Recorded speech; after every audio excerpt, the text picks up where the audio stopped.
Special Saturdays call for special treatment, so we're unveiling tape takes to get you prepared. It's a super slate in college football in week 5, and my goodness, has it been a grind, all for you. Plus, yes, we will address John Mateer, the situation in Oklahoma, the NFL draft ramifications, and what it means to the Sooners. Just 210 days until the NFL draft. Mitch, you good? I'm good, man. All right, let's roll this thing.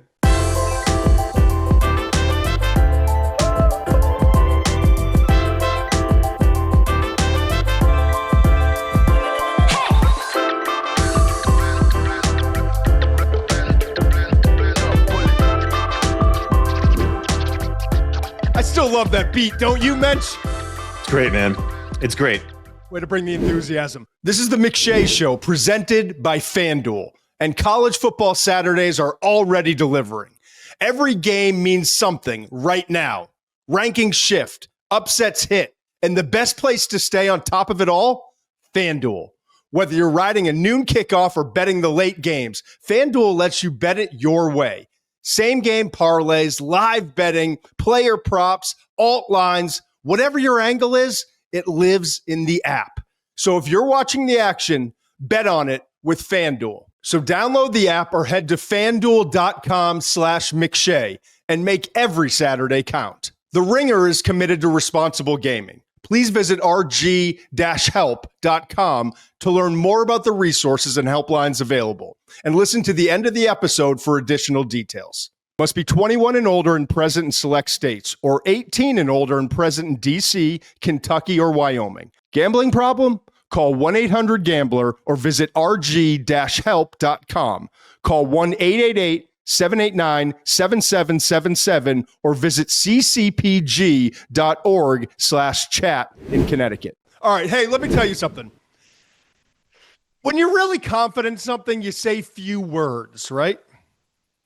When you lose, say little. When you win, say less, as Corso used to say. The McShay Report. It's a win. It's an absolute win. I mean, I don't know what to tell you.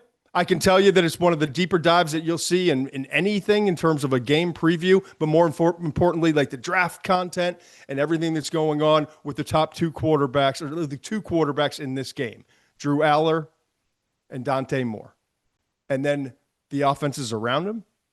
And then what I would do if I were the defensive coordinator for Dan Lanning for Oregon, what I'm going to do against Aller, and vice versa, looking at Jim Knowles, what I'm going to try to do to bottle up Dante Moore, and good luck with it. That was today's deep dive in the McShay Report, and I'll just say this. My favorite one so far. Thank you, Steve. Yeah. It's a good snapshot of two different quarterbacks and two different parts of their journeys and where they are in the process right now. It was really good. If you haven't already, give it a shot today. Google the McShay Report. And if you don't like what you read, then don't subscribe. That's the best advice I can give you. Truly. I mean, I'm not saying it's my Holland's opus, but yeah. All right, let's move on. Tape takes. I mentioned tape takes. Monday's the 10 truths. Mm-hmm. Thursdays now is tape takes. And it's kind of our FU to hot takes. Okay. Like I had to get it out kind of of is, actually. It absolutely is our FU to hot takes. I'm not here for the hot takes. You're not here for the hot takes, but I'm here for the tape takes. And so it was the best way. We talked to Dan Comer, DC, our guy, trying to figure out like the best way to package all this information. And I swear, I don't know in a 72-hour period if I've ever watched more tape when I haven't been like under the gun for like in April, like early April when I'm trying to finish up the book. You're like, I don't know if we can sustain this level, but good start to week 5. I can tell you that much. And we're going to help you get prepared for all of it. I do want to touch on John Mateer. Obviously the unfortunate news before we get into tape takes to get you ready for week 5, hand injury, surgery, out approximately a month. I obviously made a phone call. The first reaction was, oh, fuck. We're talking came out of nowhere. Out of nowhere. We're talking about Heisman favorite. Now moving into the first round NFL draft talk. Coming off another big win. Second big time win for Mateer. And it turns out he had a hand injury, and he had it in the first quarter, Steve. And we talked about on Saturday night into Sunday, and then again on Monday, how wasn't his best stuff, wasn't OU's best offensive stuff, but they found a defense. And my goodness, would you trust anyone more in the country than Mateer? Fourth quarter, game on the line, and we both answered no. Right. And then you find out this son of a bitch was playing with a hand injury that required surgery, and he finished the game, Mensch, 24 of 36, 271 passing yards, through that 31-yard completion that was overturned because it was rightfully a completion, and then runs in the 9-yard touchdown with 4:54 remaining to go ahead, ultimately the game winner. So what's the information I'm getting? Kind of the same that's out in the public. I asked very poignant questions. Okay. Like what's the real timetable? Is this like, and the honest answer was like, we're hoping maybe it's 3, maybe it's 5 weeks, hoping it's going to be approximately a month. Obviously as quickly as we can get out there, and we're going to have to hold John back probably because he's that kind of competitor. But the other information I got was gotta have the surgery and then a little time to see, like initially in the first couple of days, that will give us a feel. So I think we'll find out. I don't know that we'll find out, but I think Oklahoma will find out more about what that timeline really is after the surgery, for understandable reasons. We got the bye, right? Then they've got Kent State. So it's kind of if you're going to bring, and I don't know this part. I don't know. Was it and they kind of alluded to it. This now is the time for it. And obviously you're looking at the Red River rivalry and October 11th and the Oklahoma Texas game. And clearly that game's as big as there is for that program, and really is one of the biggest games in college football all year long. But to do it now, before, you got to understand, you got ranked opponents, currently ranked opponents, the last 5 games of the season: Ole Miss, Tennessee, Bama, Missouri, LSU. The other thing I want to mention too is the committee has made a precedent, and it is in the bylaws, if you will, that key contributors, big time players, depending on the injury and what the circumstance are, is to be part of the equation when you're looking at the body of work throughout the year. So by getting this done now, it first of all allows him to get right, and hopefully he gets right and he returns and he's playing at the same level. And for your program, you'd rather, and this is all about John, right? Not just John, like the NFL future, not John this year, like just for John as the human being and the competitor and what he's trying to set out to accomplish and trying to accomplish, right? But if you're looking at holistically, globally, from a program standpoint, you'd much rather, if you're going to lose a game or worst case 2, you'd much rather be in the middle of the season with your star player out and have him come back and finish strong, right? That would be the mindset looking at this whole thing. So I think Oklahoma's in good shape in that regard. And also 2 things that I know now talking to a source in the program, like, when Venables comes out, you think it's coach speak, right? It says our backup, Michael Hawkins Jr., who now is our starter for the go-between. We believe in him and he's put in the work and all that stuff. Well, I'm being told, like, we saw what Hawkins can do. He threw for like 783, 3 touchdowns, 2 interceptions, also ran for 240 yards last year. He's mobile, he's athletic, he's a big-time playmaker, but he's raw. Apparently during camp, he really took that next step. And I think being around John helped him. Processing, understanding the system, Arbuckle comes in, all of that. And so I was expecting in my communication it to be like, yeah, we feel good about him and all the things that Venable said. It was more like, no, we're going to be all right. Trust me, we're going to be all right. This guy's ready to go. So I don't know. What are your thoughts real quickly before we move on? It'll be interesting to see what all right looks like. We'll talk about it more as we get closer to that Texas game, and we'll have a better feel. I mean, how does he play against Kent State, and what do they show? I agree with you wholeheartedly on this is the time to get it done. Get it done now. Hopefully he comes back and everything's good. I also think it's a little too early to talk about draft implications. If his hand's healthy, great. If it's not and it doesn't heal well, then there'll be a different conversation to be had, but we don't know enough yet. The only thing I want to say for the draft is coming into the year, he was kind of viewed by scouts as like a day two guy who had a chance and put himself in a position by taking this opportunity. We talked to Big Cat. Big Cat's like, yeah, me and Watt, we got on a call. We're trying to recruit him to Wisconsin. And Wisconsin wasn't the only other one. He had plenty of places to go. And when you look at that Oklahoma schedule and you know this is a Joe Flacco before the Super Bowl year, bet on yourself type opportunity. You got 1 year to go show. It's not just Washington State and that good competition, but not the highest level. It's, I can do this anywhere. My aggressive play, it's not like I'm not on the Pacific West Coast just slinging around in this system where everyone puts up big numbers. Like, where are the big boys? Where are the big dogs in the alley? Oh, they're down there? Okay. The Southeast. Yep. All right. I'm going down there. Oh, and find me a place with the toughest schedule. Like outside of Florida, I don't know if there's a tougher schedule when you just look at it on paper for the year. And he's like, yep, accept the challenge. And so he does this, and through 2 key games, I know it's been 4, but 2 key games against really good defenses, Michigan and Auburn, he's doing some really damn good things. Yep. And everyone I'm talking to, like, my own eyes tell me it, but I just, you have to talk to people and confirm, like, yeah, like if he can keep stacking games like this. So whether he comes back against Ole Miss on the 17th or the 18th or whatever that date is, or a week later.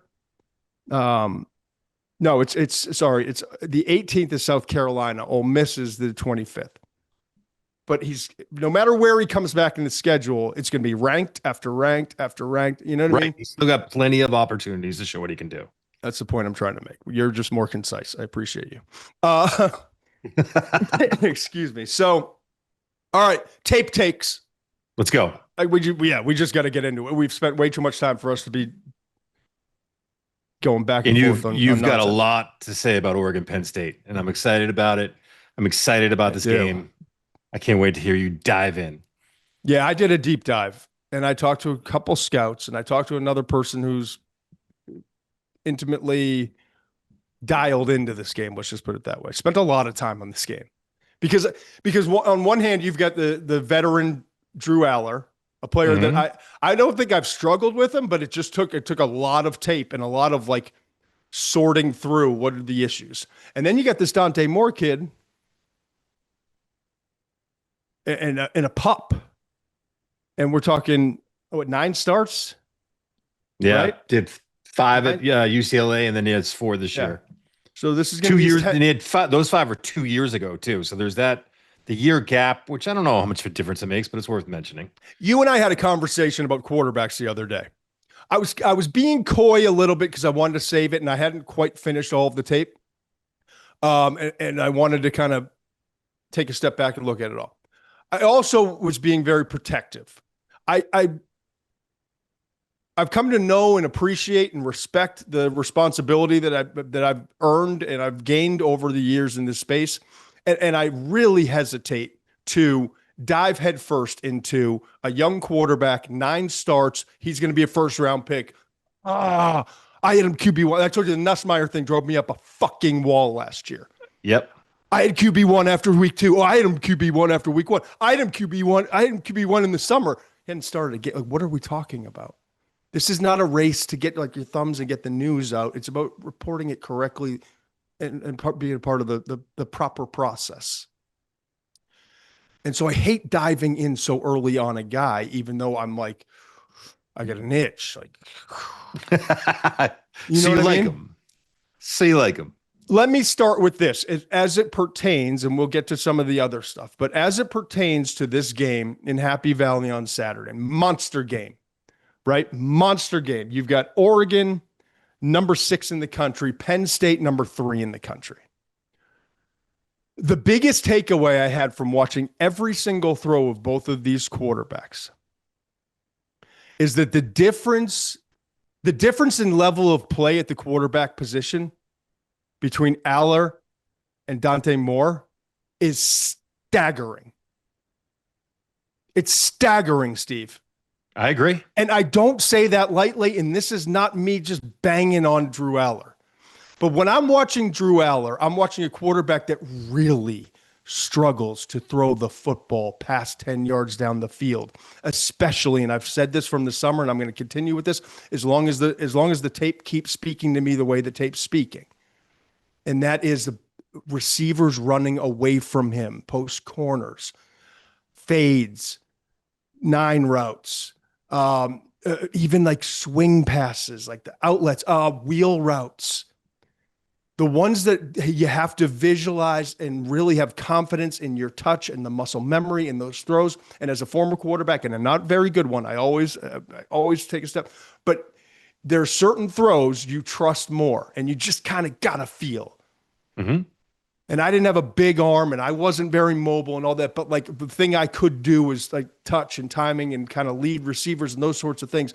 I had a pretty good feel. So when I see a guy struggle with it, I can see that. And Aller really struggles with that. Yeah.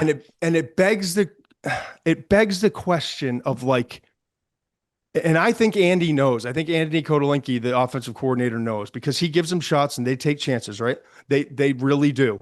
And they're trying to get that aspect of their game going, but it's not working. Okay. And so when they need it on 3rd down or a 4th down or a critical situation, it's a curl, comeback, stop, crosser. And even sometimes they don't do it on the need it downs, but he does a decent job if it's like a 3-step, 5-7 yard out or 5-step, 7-10 yard out. He'll hit those. He'll hit like if it's just bang, bang, go. He knows where he's going and his feet he's okay on that out route, the simple out route, right? Okay. He drives the ball well. He has a big arm and he can drive and I want to ball. start with this. He's tall. He's well put together. He's competitively, instinctively athletic. And I talked to a person. He's like, it's tricky, like because he's like a multi-sport athlete in high school, and he's athletic. He's just not sudden. I'm like, yes, exactly. Speaking my language. But you have to ask this question too. Like Keandre Lambert-Smith. Report out of there, this is 2 years ago, after 23. Report out of there was addition by subtraction. Someone I talked to who's close to this situation was like, it drives me crazy. Someone says addition by subtraction when it comes to a talented player leaving a program. Then he goes to Auburn, has a year, and now he's playing in the NFL. I think the Chargers, right? I think so, yeah. Okay. Then this past year, you got Harrison Trey Wallace, the third, and Omari Evans. Well, Wallace, after 3 weeks, Trey Wallace was 4th in the nation in receiving yards, okay, for Ole Miss. And then still is like 26th in the nation with now a running quarterback. And Evans was dinged up and didn't play the first couple games, came in last week, had a 59-yard touchdown catch. You have a first round, according to a lot of scouts and according to everyone in the media, a first-round quarterback on a team that just played in the college football playoff and is primed to make a college football playoff run and believes and should, rightfully so. They brought a lot back. National championship run. How are you losing those 3? It ain't addition by subtraction. The receivers know. The receivers are the truth tellers, man, whether you like the truth or not. And so I'm watching all of that tape, and I don't want to focus all on the negative because I told you a lot of and he's a fast processor, Aller is. And he can drive the ball into a tight window. And he's a competitor, and he's won a ton of games and all those things. But when you talk to me about the big games, why is it happening, Todd? My answer to you is 2 things. He really struggles, and defenses know it. Down the field, finesse, layering the ball, timing, anticipation throws, leading receivers. He just can't do it. Go look at the numbers. He had no completions in that Notre Dame playoff game last year to his wide receivers. And then the second part I tell you all the time, and you agree, Mensch, we've gone back and forth on this, competitively athletic, tough, he tucks the ball, knows when to take off and run, good vision, but he can't do it against the Ohio States and the Notre Dames and the teams that have speed and the Oregon's speed up front pass rushers. So now I put in the Dante Moore tape. The throws that and I did it, not on purpose. I just watched Aller first, and then I put on Moore, and I was like, oh. Because the throws where I'm like bracing, the fades, the nines, the post corners, the wheel routes, the swing patterns where he's thrown in the ground for Aller. This is where he excels down the field. You look at Penn State, right? Penn State's wide receivers this year, there's not a single one of them. I had it somewhere here. It's not the most important point, but well, you're looking for that. It's almost this simple for me. When you watch Aller, it seems like everything's hard for him. Everything's a struggle. And when you watch more, it seems it's just the game comes to him. It's easy. I go here, I do that, I deliver it this way. It's almost just, this is just what I do. With Aller, it's like, oh, I gotta kind of get this ball there, and I'm trying to guide it, and all of these things. Moore just seems to be enjoying it more. It just seems to be more natural to him. Well, I'll get to his traits in a second, but the first thing that jumped out, and I agree with you. I totally agree with you. The thing that jumped out to me is these receivers for Penn State who we brought in. All right, it's 2025. After 2024, we brought in some guys and we lost a couple guys, and this. So now we get a new group. That'll solve our problems throwing down the field. Trevor Pena, Kyron Hudson, Luke Reynolds, top three receivers. None of them are averaging more than 12.8 yards per catch. Then I'm watching Oregon. I put in this tape, and it's Decorian Moore, true freshman, 17.3 yards. Malik Benson, 14.4. The freaking tight end, Malik Sadiq, might be tight end 1, by the way. This guy can play. I think he is tight end 1. 17.2 yards per catch. Gary Bryant, 14.2. The other freshman, Jeremiah McClellan, 14.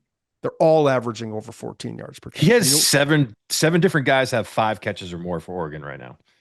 7 different players. He only has 9 starts, Dante Moore. He's already throwing with better anticipation and timing than a lot of the other guys that we're talking about who have 2-3 times the experience, including Aller.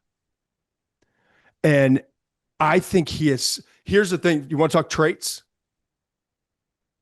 He's not fast, but he's quick. He does have the suddenness. He will climb the pocket. That Northwestern throw he had under 2 minutes left, the 2-minute drill that he's running from, started with his own end zone. 4 throws on that drive against Northwestern.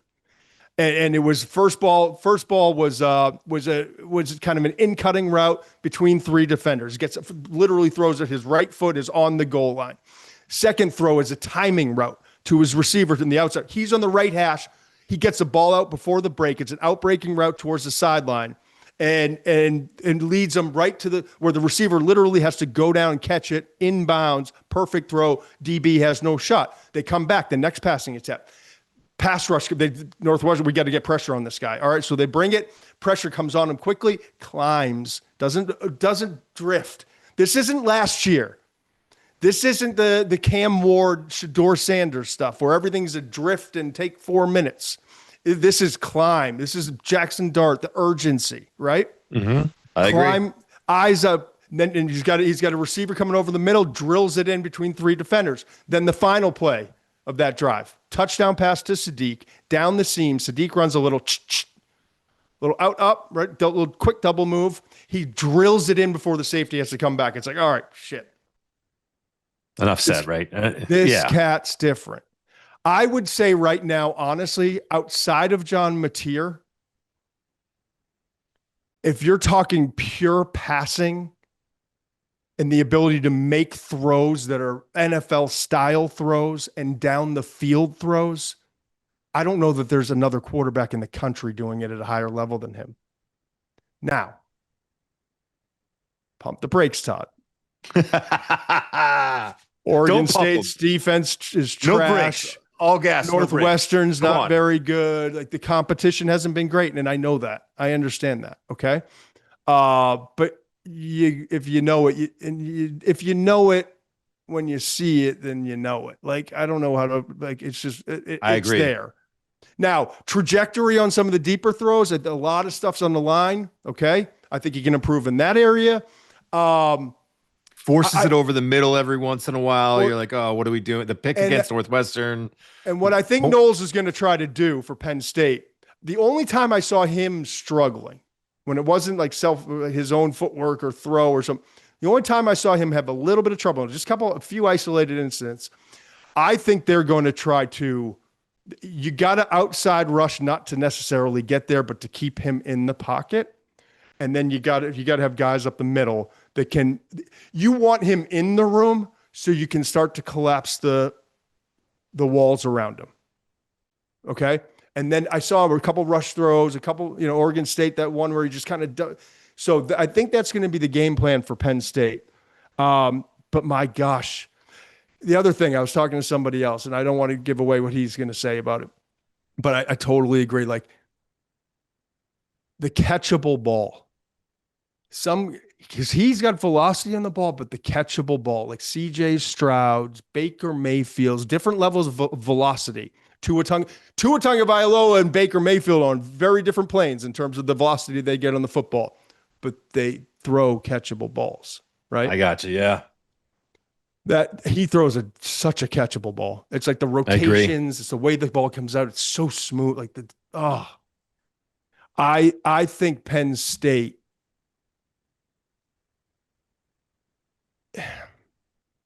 it's not just a position, it's not just a quarterback game. It is a team game, and it's a hell of a place to play. And this cat's never played in anything like this. We're going to find out a lot about him, like how this works, the mind works, how the inner, right? We're going to find out. I agree. But from what I've seen on tape and what his ability level is compared to that of Drew Aller and what we've seen from him in big games, and like, I like Oregon to win this game. And I think you can argue Penn State's better, certainly better at running back, like not even close. Oregon's struggling in that position. They've had 8 different guys with 10 carries or more, or whatever that number was. But yeah, that's it. My rant is over. Yeah, the Jim Knowles thing is really interesting because of the Ohio State. He was at Ohio State last year and the Ohio State matchups against Oregon. And if you remember that first matchup against Oregon, that as good as that Ohio State defense was, their heads were spinning a little bit. That was the game that Oregon won, and Oregon gave Ohio State everything they could handle. To me, this is interesting for a couple of reasons. One, I've said this before. I'm standing by it now. I give me Dante Moore over Dylan Gabriel. I just think Dante Moore is a more talented player, and I get the experience aspect of it and all that. Yeah, just give me Dante. So I think they're better at quarterback this year. And Knowles isn't coming with that Ohio State defense. This Penn State defense has good players on every level, right? Tony Rojas at linebacker, I like. Al Harris, a corner, is a good player.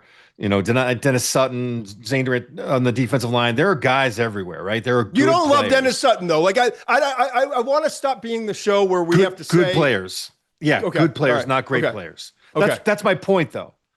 I would take either of the 2 edges from Ohio State that got drafted last year over Dennis Sutton. I've said this before. He's not Abdul Carter, and they lost Abdul Carter. So you can come in there with the best game plan in the world, but you still got to have. Well, I think you're saying it better to say like nobody's Abdul Carter. Like there's like no one's. You're correct, but you're saying it better like the Ohio State guys who are good players, but we're talking like day 2 guys. He's not. Right. He's not that, and I agree. He could be a day 2 guy, but I think he's still behind those guys. So yeah I'm just going to say that. And there's some interesting things about that defensive line versus the offensive line, which was a bunch of, they have 3 guys that they brought in from the transfer portal. Harkey and World at offensive tackle are really good, but have been a little up and down, inconsistent. Harkey more so than World. World has been better. But World's had some holding stuff. He's just, again, this is the biggest test, but I'll say this. Moore gets the ball out quick. He's really trusting what he's seeing. Will Stein, the offense coordinator, is a genius. He's got this kid playing with confidence. He's got him believing in his eyes. He's trusting his eyes right now. He's going to get the ball out quick. And I'm not sure how Penn State handles Sadiq. Sorry. I don't know how Penn State handles Sadiq. I don't know what you do. He's that kind of a player. He's that different. So like you can scheme all you want, but at the end of the day, they're better than you. And that's a problem. I want to finish with this side note. I don't know him as a human being, so I don't know what I just don't know him yet. I'm not out in the college trail, so I haven't sat down. I could find out in 5 minutes, make 1 or 2 phone calls in 25 minutes and get to know. But if I'm one of these like firms now in college football, and I'm a general manager, and I'm looking at some places that it appears there could be some openings, like I'm getting to know Will Stein fast. Yes. Fast. Absolutely. Will Stein is doing things with the most important position in sports on that side of the ball that's not going on in a lot of, I'm not saying he's the only one, but it's not going on in a lot of places. And so, and if I'm a high school quarterback, he's on a very, very short list of guys that I want to go to help me develop. So, yeah. All right, we got to move on. Like the slate is too big to get caught up in this, but I know there's other stuff I want to say, but you're right. I know. And I got into so much. Please Google the McShay Report. And like, listen, if you don't like this, that's fine. Don't subscribe when you're done. Subscribe and then unsubscribe if you have to. I don't care. I'm saying like this is I feel like this is a really good example of what we're going to be doing content wise, in the depth and kind of tying the draft in with the college and all that. So I felt really good about it. Moving on, Alabama, Georgia, also at the same time. Oh, I should mention everyone. Saturday night, come join us, a live show. We're going to break into both of these games. Come watch it with us at the end if you want. If not, if you're a diehard and you can't peel yourself away, or you got a whole situation going on, come watch the post show with us.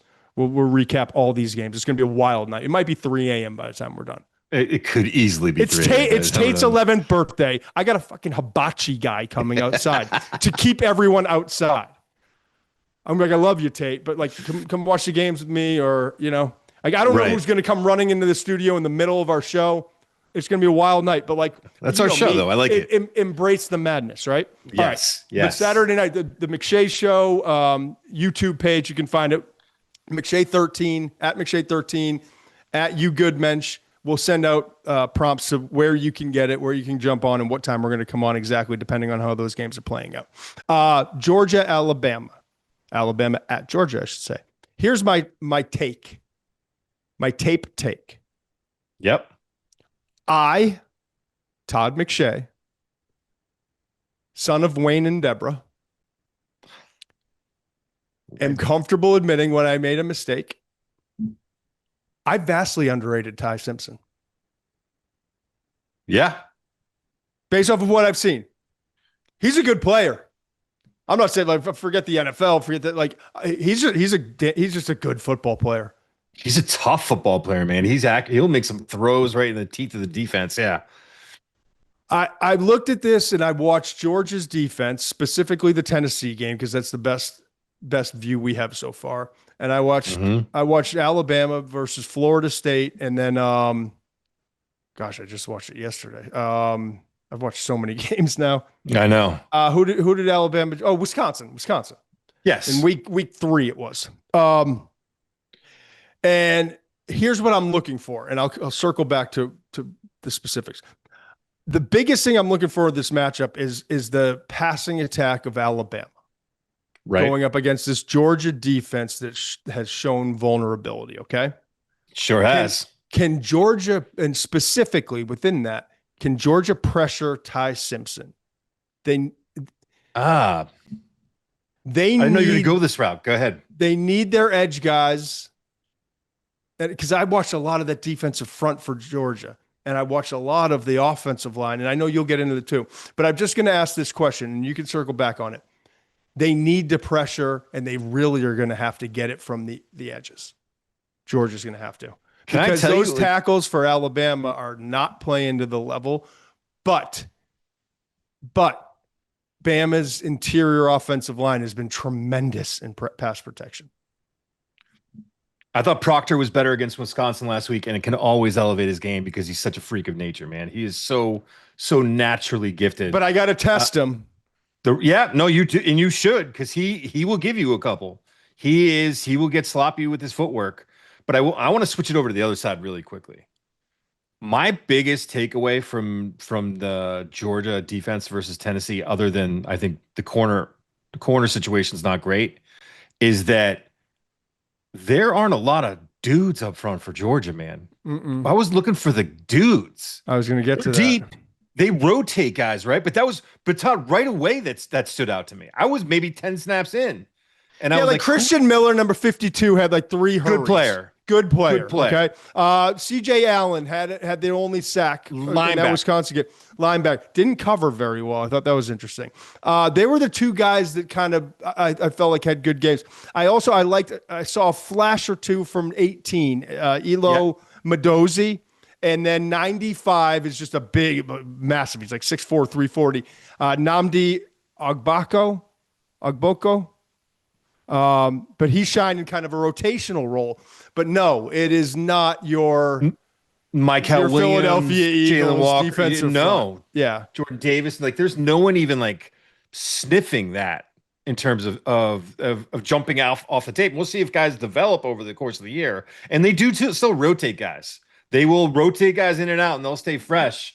But if I need a guy to win a one-on-one, or a guy who's going to take over a game, or a guy who's going to force them to adjust protections, I'm not seeing that guy. I'm not seeing that guy right now. I told you, I thought they showed some cracks in their defense last year. I'm not sure. This is not an elite Georgia defense based on what I've seen so far. I agree. And the cornerback position, you touched on it.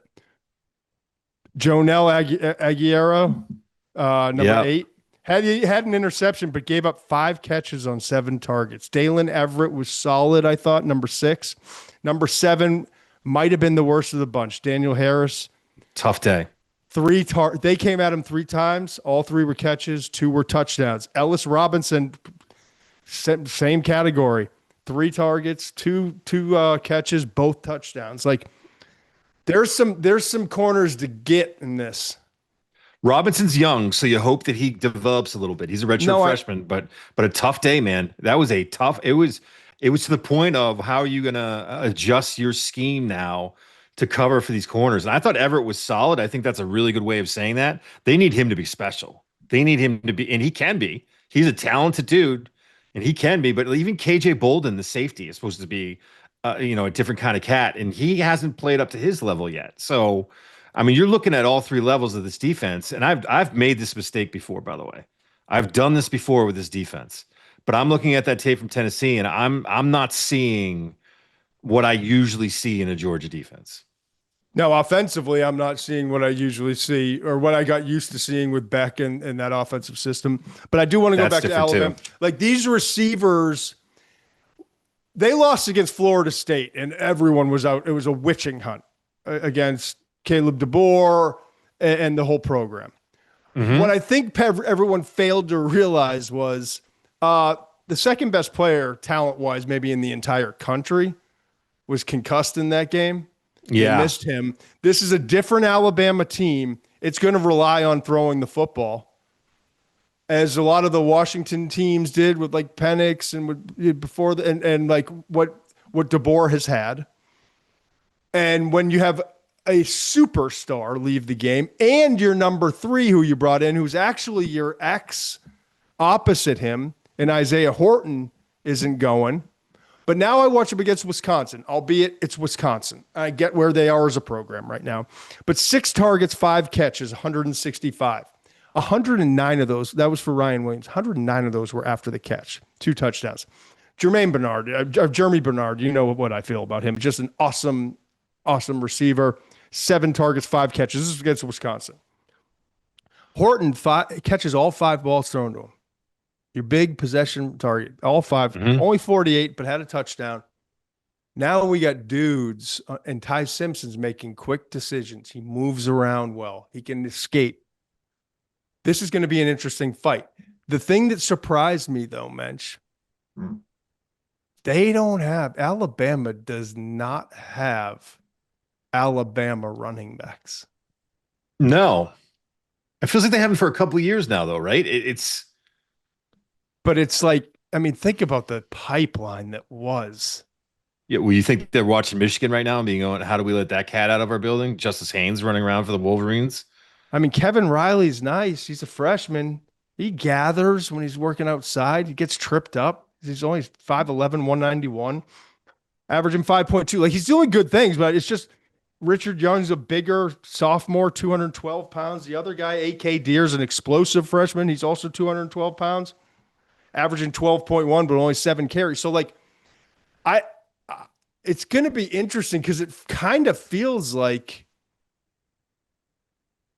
if this is going to have to be Alabama coming out and absolutely slinging it between the hedges. And it's not what Yeah. So can I give you a couple of numbers here?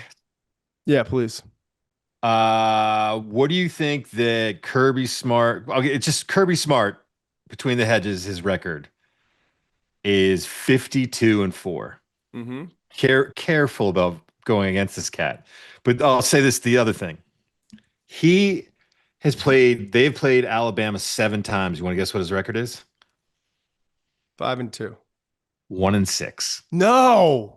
That's what it said. I couldn't believe it. I thought you were just going 1-6. It says not one of those games has been played in Athens. Remember, they play a lot of championship games with Alabama. There was all those battles before Georgia really got over the hump, right? Yeah, I should have thought about that before I answered it. But yeah, I still, it's tough to beat Georgia at Georgia, man. It is really tough to do it. And every time that I feel like there's a weakness in this Georgia defense, it's like Kirby sees the same thing and he addresses it and he fixes it and he finds a way. No, I don't disagree. And it's just, I will say this: Tim Keenan, the defensive tackle from Alabama, is supposed to be back this week. I think that's a different defensive front with him. This is a guy a lot of people were talking about, maybe a first-round pick. I think he's a bigger run stuffer type. He's probably a day 2 guy, but it's a different defensive front with Tim Keenan in the lineup. He's supposed to be back this week. That'll be a big help with them. LT Overton. I'm not very high on the Georgia offensive line. There's a lot of things that if I was just going off what's on paper and what I've seen on tape, I would feel really good about Alabama in this game. And I feel like both of these programs, even watching as much tape as I did. Dude. No, I know. But with both these programs, I feel like I know less than I normally would going into a week 5 about both of them. It seems early for them to be playing too. Like this should be like a November game, an October game at least. It just feels early for this kind of a heavyweight But it's put up or shut up time. The McShay Show is brought to you by FanDuel. It's one of the biggest weeks in sports, and FanDuel is turning it into a full-on celebration. Introducing FanDuel Boost Fest, where every day from September 25th to the 28th brings you 50% profit boost on the biggest matchups in football, baseball, golf, and more. However you play, that 50% profit boost is ready to go every single day during Boost Fest. Download the FanDuel app or head to FanDuel.com/McShay to jump into Boost Fest, where the games are big and the boosts are bigger. Must be 21 and older and present in select states, or 18 and older and present in D.C., Kentucky, or Wyoming. Opt-in required. Bonus issued as non-withdrawable profit boost tokens. Restrictions apply, including any token expiration and max wager amount. See terms at sportsbook.fanduel.com. Gambling problem? Call 1-800-GAMBLER or visit rg-help.com. Call 1-888-789-7777 or visit ccpg.org/chat in Connecticut. This episode is brought to you by Duluth Trading Company. Ready to give rival tailgates the foam finger? Duluth Trading Company crafts Hall of Fame game day gear to help you grill hotter, cheer louder, and tailgate longer. Trust me, I'm a scene at the grill. I know what this is all about. They've got bibs loaded with pockets, gusseted pants so you can crouch without snuffing out your coals, and free swinging shirts tailor-made for beanbag tossing, or some like to call it cornhole. Stay comfortable from preseason to playoffs in the toughest tailgate attire around. Only at Duluth Trading Company. We got a bunch of other games, and the way we're going through it now, those were extended. Those are the 2 primetime games. Mensch and I spent a lot of time in the last 72 hours, and obviously over the course of the season, but really trying to dial in what in our tape study, what are we're calling it the tape takes. It's not because we're just trying to throw something out there to get splash or to go viral. It's literally all right, we've watched the tape, and thank God it was raining here today. So I've spent the whole day inside, not feeling bad about it, and trying to figure out and explain to you, our audience, what's the stuff that's jumping out the most. What's the thing that you got to know going into this game? So I'm going to throw it to you, Mensch. We got those 2 big games kind of talked about in depth. Tell me something from one of these other games. The way I see it, there's 9 games. There's 9 awesome matchups this week. So bring us to one of the other ones. Listen, you have been talking up these Trojans for a while now, okay? And it's been all offense. All I'm hearing about is how good this offense is, and rightfully so. I got a chance. They got Illinois this week at Illinois. I got a chance to see that their numbers, their sack numbers, are some of the best in the country. And so I'm thinking to myself, Illinois has had a hard time protecting. I'm going to watch this SC defense that I haven't seen. You hear Signetti talk about their offensive line, by the way? No. What do you say? He quotes about Illinois' offensive line? Yeah. Let me paraphrase. that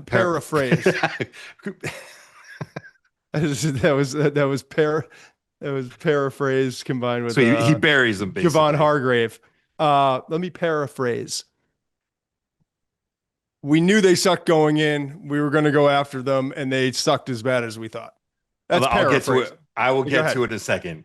All right. I have absolutely fallen in love with USC. I'm going to start with the scheme. The defense coordinator, Danton Lane, has been there now. This is his second year. He's got an NFL background. He was at UCLA before that, but he was in the NFL before that. Dude, good luck. He has exotic fronts. He has guys walking up in gaps, dropping. You never know who's coming or going. You have no idea who's rushing. It could be anyone at any point. Then he's twisting guys. He's playing different coverages behind it. He's got this. He has the strong safety from North Carolina State transfer, Bishop Fitzgerald, right? And he will just let this guy be like a robber underneath. And all he does is read the quarterback. He's got 3 picks this year. Ooh. He excels at just watching the quarterback and making a play on the ball. And if you don't account for this kid on every play, you are going to be in trouble. And then they have guys up front that they can win. Anthony Lucas is a power rusher off the edge. Devin Tompkins between the tackles. Have you seen Eric Gentry, the linebacker for them? He is 6'6" and 225 pounds. He looks like a small forward. Cam Chancellor. But he can close.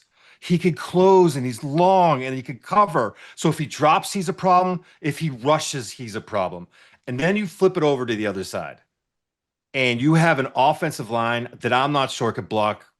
I don't want to be, I'm not going to be overly mean about this. Well, they can't handle. What was it, RCF? Resting Signetti face had no problem. So why should you? Blink? Yeah, I would go too far. I'll just say that they're not picking pressure off the edge. They're not blocking guys between the tackles. And then you add on to it a quarterback that sometimes holds on to the ball too long, and Luke Altmaier, and is not an elite athlete. It's a recipe, and all those different coverages and guys dropping and all that, you're going to hold on to the ball even longer. Okay? So you add in all of those factors. I love USC at Illinois. I think Illinois is going to drop the second one in a row. I think the spread in that game is 6.5 on the road. USC on the road, 6.5. I do want to let all of our folks know, I failed to say this. We do have our FanDuel picks of the week. We'll save them for the very end of the show. Okay. That's important. So stick around and don't go fast forward, you pricks. Don't go do it. Stick around and watch the rest of the show. But we're meant to celebrate this unbelievable Week 5 slate. We're going to make a nine-leg parlay. And I got a feeling that USC's in it. And you and I are going to go back and forth. I'm going to put it into my phone and we're going to place it. All right, go. That's it. I'm telling you, as much as we heard about USC's offense, this defense, keep an eye on it. It is for real. You're getting a lot thrown at you, as both in terms of protection and as a quarterback. They can turn you over. They have guys that can play the ball. It's just that defense is as much of a reason as that offense that they can make it run. So we're taking USC and we're maneuvering that line a little bit in their nine-leg parlay that we'll provide at the end of this. We're going to win some money this weekend. I got to pay for that hibachi nonsense coming here on Saturday night. All right, my take 3. Defending Damon Williams is going to be a different animal than Arch in Week 1. Like Ohio State, Washington hasn't leveled up to the Ohio States and some of the other, like to the Miamis this year, to maybe the LSUs. You mean talent, depth of talent? A depth of talent, all of that. Right. Okay. I told you in the summer, I like when I watched him at the Manning Passing Academy, like this guy's special. He's not the biggest. We may not be talking like first round draft and all that, but this guy's special, like special. I put on the tape, man, and I know it was Washington State, and they haven't really played anybody. He's driving the ball. He is, I mean, and he's got burst and juice. He can be a little bit off the mark at times, but not like some of these other young athletic guys who are still kind of learning how to throw the football at the college level coming out of high school. This guy's in his second year. Damon Williams, Ohio State's going to have a problem with him. They're going to have a problem with him. He is so confident in what he's doing, and when he doesn't see it or read it quite yet, and Jed Fish does a really good job, right? He just gets himself out of trouble. And then they lean into it, and they're like, yeah, let's run off tackle. Let's run a power with them, turning the corner. That against Washington State, he had that run, and it was a big hole, and they did a great job blocking it up hat for hat. But he turns the corner, and it's like he can move. Yeah. He 4-4s. Right. He accelerates and see you later. And then it was play 10 on my clip. I don't know what. No, I think it was play 10 from the game against Washington State. Doesn't matter. He had the sail route, waits for the outside cornerback to clear. Like it was a sign to me that he's starting to see it. Because it was like that fine line between I got to make sure that cornerback clears and he doesn't have flat responsibility on the sail. But the millisecond he did, and as the receiver's just going to break, the timing of it all was perfection. Balls out on time, drills it from it was like 16 yards, but it was from the right hash to the left sideline as a right-handed quarterback. Like that's not an easy throw. And I got news for you. I know I love Chris Brazzell. And it's going to be a new guy every week. No, but I think his top competition might be number 12, Denzel Boston, man. Jordan Tyson is not even in the mix I love anymore, Jordan Tyson too. Yeah, they're all in the mix. It's early. We're in September still. But I'm just saying. I'm just needling you. I know I love him. You know I love him. I love him. He had this catch behind him. So good. Between the seams. It was a great throw by Williams. But the body control at 6'4", or 6'3", whatever he is, but for scouts. But he's a big guy. He hauled in the touchdown in the corner of the end zone as a head top. Big body, man. He's good. And then you throw in Jonah Coleman at running back. And no, I know. But I'm just telling you, Ohio State, I don't know that I'm sure they know. This is going to be a different animal. He's going to gas this defense. And Patricia's going to throw stuff at him. He's going to make him look young because he is young. And there's going to be it's not going to be all beautiful, but all he needs is like 6-7 big time plays to keep this thing frustrating for Ohio State. I think Ohio State's walking into a war, an absolute war. They're still not. I think Klatt. I was watching Klatt the other day. I don't think Washington's in the top 25 in the AP It's because poll yet. Stupid people are not all, but there are too many stupid people. Fire them up. Let's go. Yeah, it's not good, man. It's not good. Washington. If Washington with that cat at quarterback and that 6'4" receiver and that Jonah at running back, is not a top 25 team, I quit. I don't get it. I don't get it either, man. All right, what's your next take? Take. Where are we going? I'm going to. This is it defines the. This is the fuck you to hot takes, right? Because I went in thought I knew what I was going to say about LSU going to Ole Miss. We now know that Trinidad Chambliss is starting at quarterback for Ole Miss. Trinidad Chambliss is much more mobile than Austin Simmons, the hurt starter right now. He has shown a lot that he can do with his legs. LSU over the last couple of years struggled mightily with mobile quarterbacks. And I thought because they would have Harold Perkins, who was hurt early in the year last year, that would make a significant difference. And then I realized, well, Harold Perkins was on the field when Lenore Sellers went for 88 last year. And he was on the field when Jalen Milroe went off 2 years ago. He's gone off the last 2 years against LSU. This has been a historical thing. So maybe it's not Harold Perkins. Maybe it's more than that. And you know what? It is. It's just football. I went back and watched Sellers, Marcel Reed, in Milrow against LSU over some of the last couple of years. Milrow the last 2 years, the other guys last year. Okay. And I went back and I watched them because stylistically they're a little different. I'm trying to find something. And the reality is it's just this. Guys were taking bad angles. Guys were not tackling. They're frequently giving up the edge. The rush defender was getting out of position. It's just bad football. Okay. So it has Blake Baker, the defense coordinator, been able to fix it. Here's why I think this is going to be different. They've really went through the transfer portal and improved their defensive line. And maybe not elite players, but tough, gap sound, tough players that can play the run. And I think that's going to make a big difference for them up front.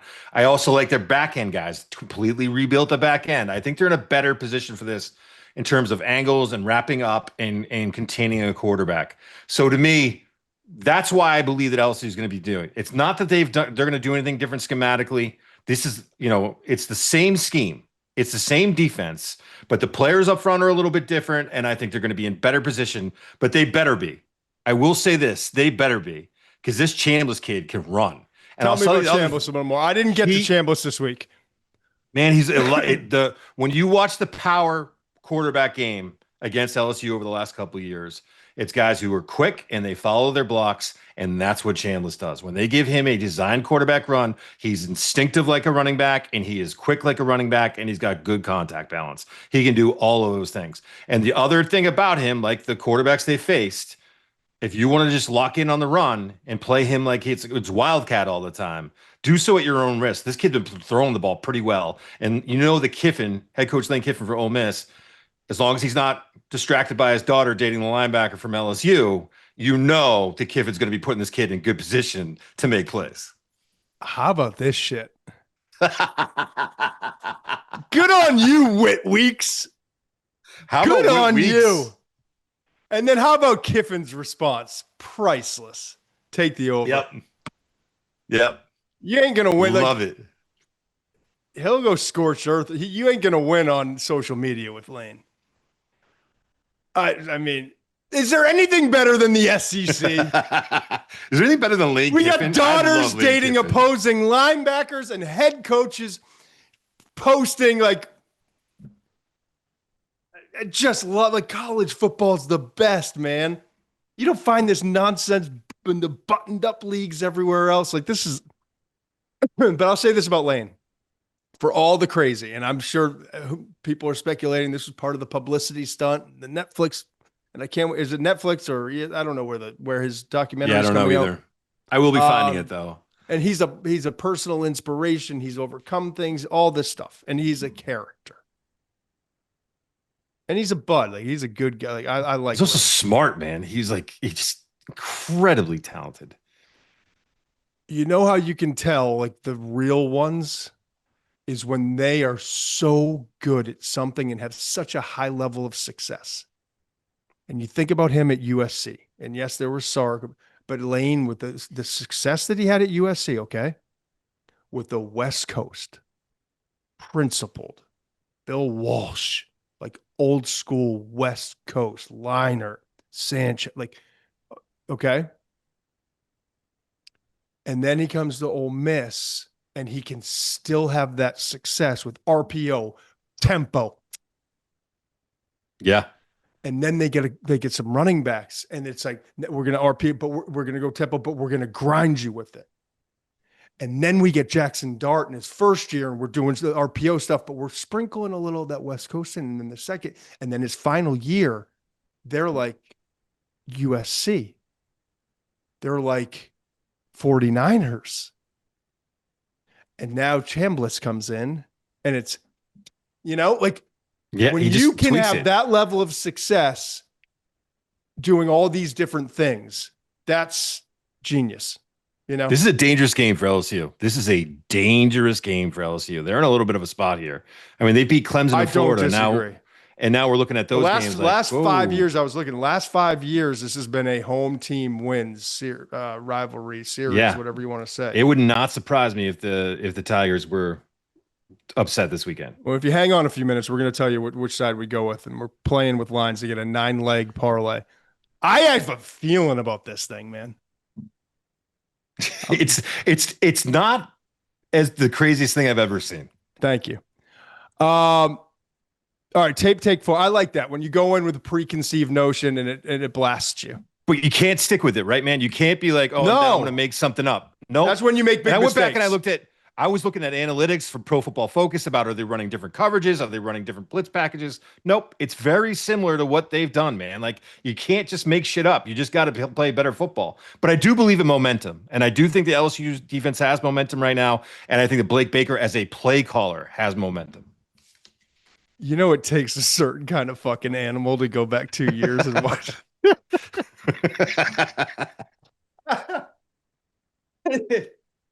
Mensch. Had to see it. Had to know what happened. Going back 2 years in tape to watch mobile quarterbacks against LSU without even the coordinator takes a total lunatic, and it's why I love you. All right, my tape take 4.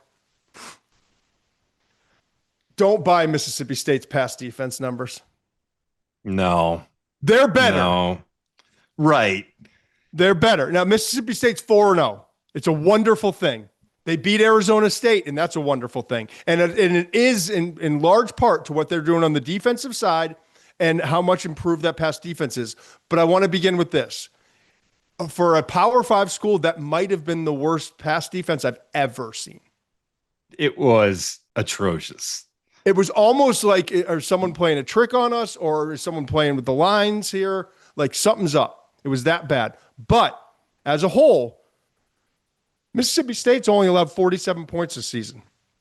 The fewest through 4 games that they've had as a school, as a program, since 1999.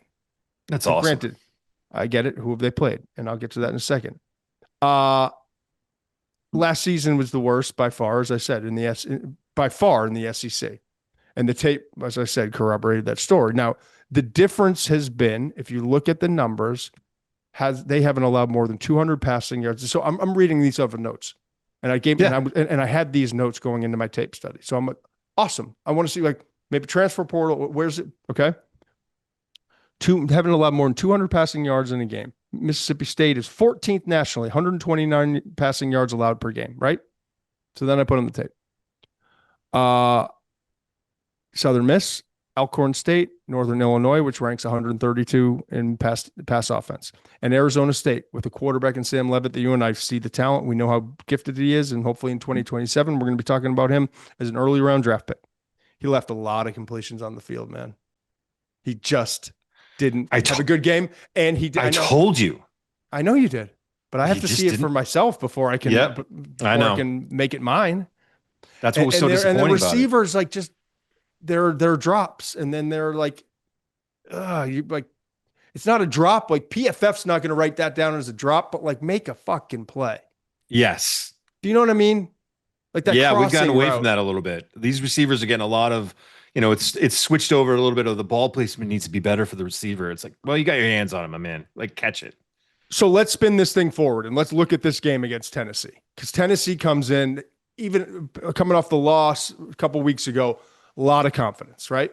This offense is rolling. Should. Joey Aguilar is a dude. He's a college football dude. Okay. Chris Brazel, Braylon Staley, Mike Matthews, and the gang are rolling in, right? Okay. And yeah, the cowbells are going to be ringing, and it's going to be a nuisance, and Mississippi State's amped up. Mississippi State plays a lot of cover 3 and man free on the tape I watched. That means, for those, I'm not trying to like talk overheads or confuse, but like that means a single high safety, a safety in the middle of the field. That allows you to walk a safety up. They play a lot of 8, I wouldn't call them 8-man boxes, but like 8 men in the neighborhood. Probably, at minimum 6, 7, usually 7, 8 guys who are capable of getting involved near the line of scrimmage. Okay. So that as a quarterback creates concern when we know we're throwing the football with who's coming, who's going, and all of that. They show a lot of blitz on passing downs. So you'll have 6, 7 guys kind of up, moving around. And they got Levitt early in the game. If you notice, one of them, he went bailing out to his left. They only rushed 4, and he had a pocket. Young guys still learning, right? But But so now you've got this Aguilar guy who's San Francisco to Appalachian State to Tennessee to UCLA to Tennessee. He's been through some wars, albeit not in this level, but he proved like I'm here. I'll pick apart Georgia. And so now he's going to see this Mississippi State, and it's going to be on the road, and there's going to be more crowd noise, and they're going to be all worked up. 4-0, best defense since '99, right? He'll make a mistake or two. There'll be a communication thing, but eventually these corners, and I don't like, it's just when you watch tape, you got to report like D'Angelo Brumfield, 6', 190 senior. He's the guy to target. He's number 4. If Tennessee can isolate cold-blooded, if Tennessee can isolate Brazel, why do I always say it? I think Brazel's going to have a huge game. Who can cover him in the country right now? I don't know if anyone. So, but then if you bring that safety over in a single high, and you bracket him, and then I got Staley and Matthews right on the other side, and so now if we go 2 back, now I can run the football. So like something's going to give. It's going to take Tennessee coming out and making a lot of mistakes. Something getting to it, like it's going to take a really uncomfortable circumstance because Yeah, and even in their pass rush, man, they don't have guys. The one guy that could, Will Whitson, he was there. I thought like their best pass rusher, and even NFL scouts agree he was their highest rated by one of the national highest rated defensive prospect coming in. Got off to a really good start to the season. Suffered a season-ending injury against Arizona State though. So I know everyone's talking about Mississippi State. And everyone's saying this is a dangerous game, and this is the watch. They could be looking ahead, get tripped up, all that stuff. I think Tennessee's going to roll them. I agree. I think they're going to. I don't even think it's going to take them that long. I think they're going to get out and go. I think it's going to be a fast start. All right, what's next? Do we remember? Because I kind of forgot, to be honest with you. Do you remember how good the Auburn Texas A&M game was last year? Oh, 4 overtimes. 43 to 41. Oh, yeah. And Cam Coleman. Yep. 7 for 128 and 2 touchdowns in that game. Okay. Oof. So they're going to have to figure out a way to slow him down. Texas A&M is, because I think they got Auburn's got a better quarterback now in Jackson Arnold. And I thought Coleman played really well last week against Oklahoma. Cam Coleman's a different, I don't know if people know him that well. He is like on the level of Ryan Williams in terms of talent. And I mean that. Like in terms of talent, he's not the receiver that Ryan Williams is yet. But in terms of talent, he's in that conversation. That's how talented he is. So he's going to go against a Texas A&M defense that's got a pretty good corner, Will Lee III. Now, I went into this thinking this is going to be a great matchup. I'm going to be honest with you. I was startled at how bad Will Lee III is playing this year. And it better figure it. They need him to figure it out quick. He is a talented guy, but I mean, I'm talking about against Utah State. He wasn't playing well. Like he's getting shook at the line of scrimmage. They need Will Lee to be able to compete one-on-one, I think, in this game. I think there's a real chance that Coleman goes off again. The two things that stood out to me is if Will Lee doesn't start playing up to his ability quickly, they're going to have a hard time covering on the back end, but they had better heat up that pass rush. And they could do that. Auburn's offensive line has been pretty shaky. The kid Xavier Chaplin is talented, but has not played up to his ability. By the way, that's an ongoing theme I want to talk to you about. The offensive tackles in this class are talented, but have not been playing well, man. Have not been playing well. So anyways. I love just like the mental image of you like pulling me into a room like talking. Yeah, like, hey, my guys haven't been doing what they were supposed to be doing. Yeah, I think we need to make sure that you understand these offensive tackles are talented, but they're not playing to the level yet. I'll get back to you when I feel like we're at a place where we can start talking positively about the offensive tackles. Okay, good meeting. That's the mental image I have of that. So anyways, I like this A&M team, but Cam Coleman's a problem, and Will Lee's got to, I think, play better. And the other thing is, if you start doing the same things we were talking about a minute ago, where you're bracketing Coleman, you're creating single coverage for Eric Singleton, who is a beast in his own right, a different kind of player, but a guy that can really hurt you. So the Aggies, this is another one, man, where you're looking at it and you're thinking Auburn's coming off that loss, and this is an A&M team that played really well against Notre Dame. This is an interesting game to me. This is an interesting game to me because there are ways that Auburn could really hurt Texas A&M. I could see that. Yeah, that defense, yeah. I'm fired up to see it. I just think it's going to be a war. I think it's going to be an absolute war between those two schools. Yeah. I'd love to dive into more. We got to keep it rolling. My take 5. You know the difference between playing in the SEC and playing out in the Pacific Northwest? Tell me. Thank you for playing along. I'm like, am I supposed to guess here? No, but I just wanted a little something to prop me back up so I could continue it. So it felt good. The difference is Taylon Green and Damon Williams. Taylon Green's been the talk the first few weeks, and obviously not after the loss to Memphis, but through the halftime of okay. And it's the coverage. And Taylon Green, that doesn't affect NFL scouts, but I will tell you, he was the third-rated quarterback, senior quarterback coming in. It was Nussmeier, it was Aller, and then it was Taylon Green, who was ahead of Klubnik, head of Beck, very high grade. I watched his tape today, and I want to say this. He is a tall, good-looking athlete. He is throwing the ball with more efficiency. He is making he throws the ball well on the move at times. He makes some throws that are very difficult for a lot of other quarterbacks in the world to make. But the difference is Damon Williams is 5'10", 5'11", plays out in the Pacific Northwest. Mm-hmm. This guy's the same brand of, I'm going to make you miss. I'm going to be a headache. I'm going to give you 4 quarters of you're going to be on you're going to be exhausted when you're done playing me. And I'm dangerous. And one slip up, can be 6 points like that on the ground through the air. Okay. The difference is Washington, 5'11", whatever Williams is, and Green 6, what is he? 6'4", 6'5". In the SEC. 6'6", 235. Yeah, I knew he was talking. You look at him tape, he just stands out. Yeah. So people are talking about Taylon Green the way they should be talking about Damon Williams. Taylon Green's a really good player. Taylon Green, I have seen improvement in his game.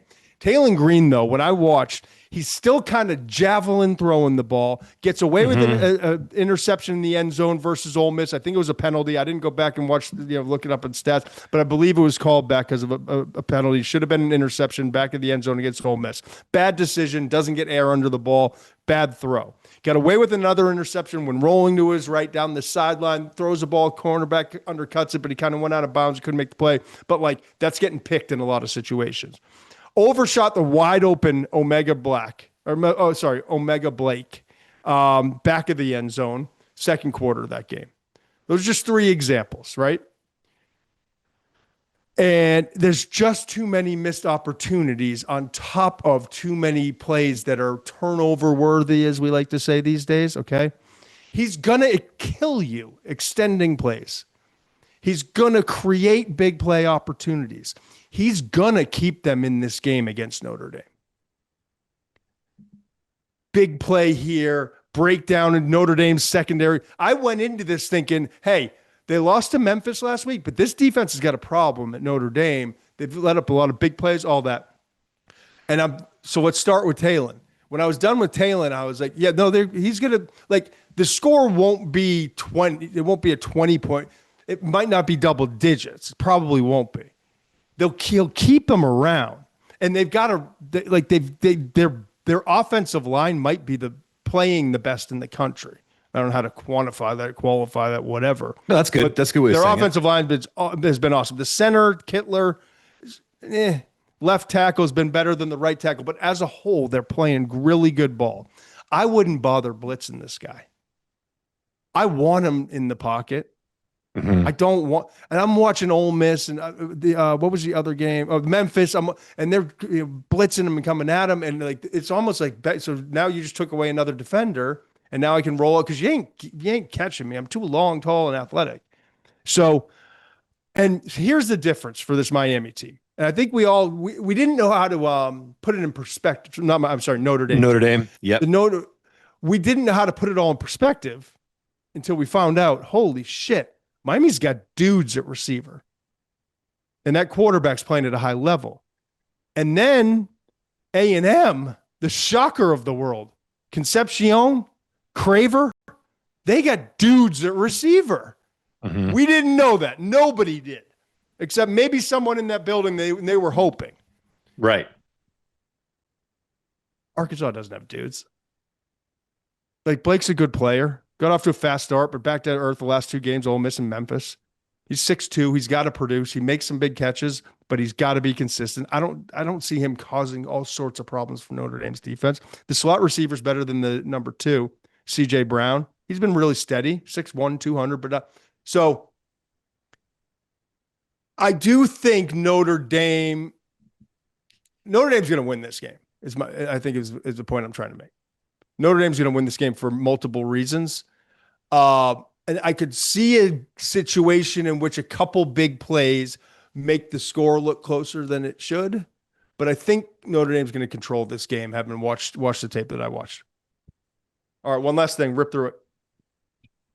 The longer the Indiana-Iowa game stays close, the more danger Indiana is in of that becoming a problem, because I think Indiana should blow out Iowa. I think this is odd for me to say, and for someone my age to say, but Indiana, I think, has a substantial edge in talent over Iowa. But this Iowa team Mark Gronowski's settled in, man. Has he? First two games, ugly. I mean, ugly.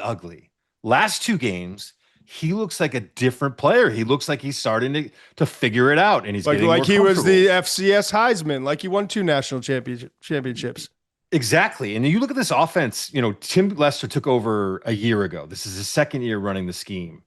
I always think of that Iowa. I mean, in 2023, the Iowa offense averaged 15.4 points per game. In 2022 is 17.7. Those offenses were terrible. Mm-hmm. I mean, terrible. And I kind of think of that, but they bumped up a little bit last year, and it looks like they might be taking the next step this year. They're going to run the ball on you all day. That's what they do. They're going to run. But now they've got this play action package. They've got a quarterback, when you roll him out off those bootlegs, who can run. I mean, he's not an elite runner, but who can run, who can extend plays, and then can also make an accurate throw on the run. So Iowa still has that recipe of smart, hard, tough defense, and then get these long drives going and try to minimize how many chances that Mendoza and that Indiana offense get. Again, I love Indiana in this game, but if you go into the half and Indiana's only up 7 and they starting to tighten up, it's going to get interesting. It could get interesting. I'm just telling you that. I love Indiana, but this Iowa team, I think, is a little bit better than people realize when Gronowski was struggling mightily early. All right, get your FanDuel apps out right now. And if you don't have your phone on you, get a pen and paper and write it down so you can go to FanDuel after. Mensch and I are unveiling something, man. First of all, I will give you my FanDuel play of the week. I'm now 3-3 and I'm pissed off, and there's no train you want to jump on faster than my train when I'm pissed off. And then we start to get to October when I start winning games. Oregon plus 3.5 is my play of the week. Love it. Why? Quarterback. Okay. What's your play of the week? I'm taking the USC, even with the 6.5 points. I wish that spread, maybe you tease that spread down a little bit, but I'm going to take USC. I really like them to beat Illinois. You sold me on that shit. And I was the USC guy coming in. I could not believe what I was seeing. I'm a West Coast guy now. I love Washington. I love USC. They're good teams, man. They are. Here's where you have to have your app out. And you're probably going to have to write it down and then get into your app. I don't know. It's going to happen fast. I was going to unveil it. We're going 1 through 1. We've been here too long. Daddy's going to go. Just go.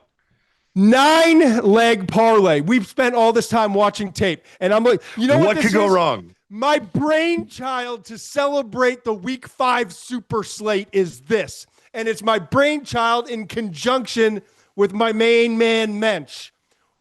We finished all this tape, and I was like, you know what? Why not? There's 9 games. I've had this thing sitting up on my board right here.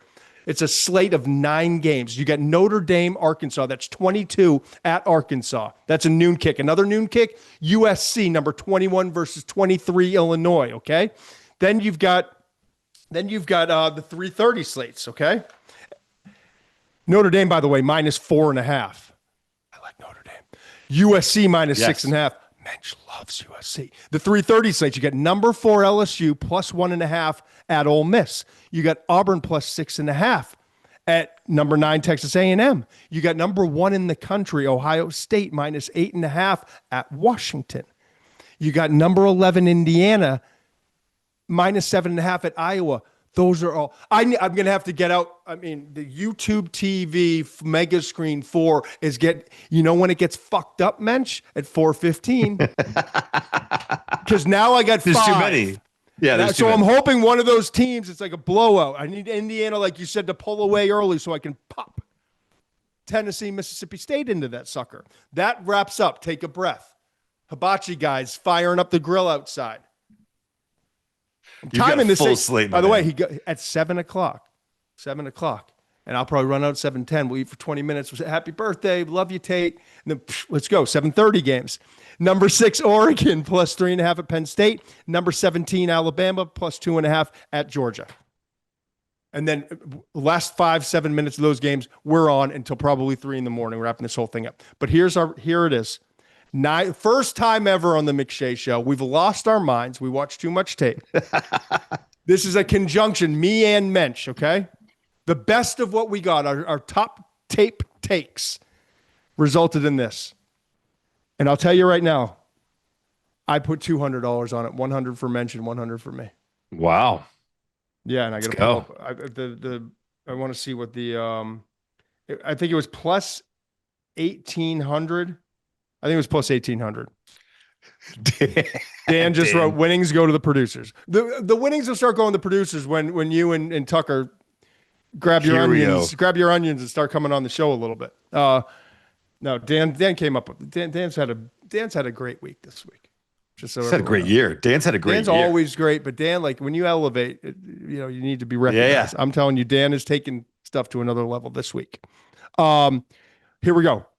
US, and it's not it is by time code. Look at us. Noon kicks. USC. These are all alternate lines. We got to win 9 alternate games. lines. Don't look at these and say, I'm not finding these lines anywhere. Yeah. Alternate line. Get on your FanDuel app. It's real easy. Click 2 buttons. You're an alternate line. Find the number that we're giving you. USC plus 3.5. That's minus 350. Arkansas plus 17.5. I bumped that up because I couldn't, God forbid, but I had to keep it. I just think they're going to keep it close. I know Notre Dame's going to win the game. So I bumped it up to 17.5. Okay. That one is a big one, minus 520. That was our biggest odds because I know what I'm doing, but I also couldn't lose the 9-leg parlay at 1:30, 2 o'clock. Yeah. Brutal. All right. So now we're in the 3:30s. Indiana, we got plus 3.5. Washington plus 17.5. A&M plus 4.5. Ole Miss plus 10.5. You on board with all these, Mensch? Yes. I think this is all reasonable, which is why the one that scares me is that Auburn one. That's the one that scares me the most. Okay. After that, Tennessee money line against Mississippi State. I shouldn't have even messed with that line. Give as many points as you want away. Oregon, now the 2 night games. Oregon, I moved it up to 10.5. We got to be safe. If we've gotten 8, if we've gotten 7 in a row, let's give Oregon 10.5. They're not losing to Penn State by 11. And then Bama plus 10.5. I got to believe that game's going to be tight. I agree too. Yeah. There it is. We put 200 down. It's plus like 8. It's like plus 900. It's like 1,800 to win. So that's the deal. All right. Whew. It's been a long week. I think we did well. I think we did well. We did well. Take a day and a half. Rest up. It's going to be a long Saturday. I hope everyone enjoyed this. It's been a labor of love. It's been a lot of fun. 5 stars. Must be 21 plus and present in select states. For Kansas, in affiliation with Kansas Star Casino. Or 18 plus and present in D.C., Kentucky, or Wyoming. Gambling problem? Call 1-800-GAMBLER or visit rg-help.com. Call 1-888-789-7777 or visit ccpg.org/chat in Connecticut or visit mdgamblinghelp.org in Maryland. Hope is here. Visit gamblinghelplinema.org or call 1-800-327-5050 for 24/7 support in Massachusetts or call 1-877-8-HOPE-NY or text HOPE-NY in New York.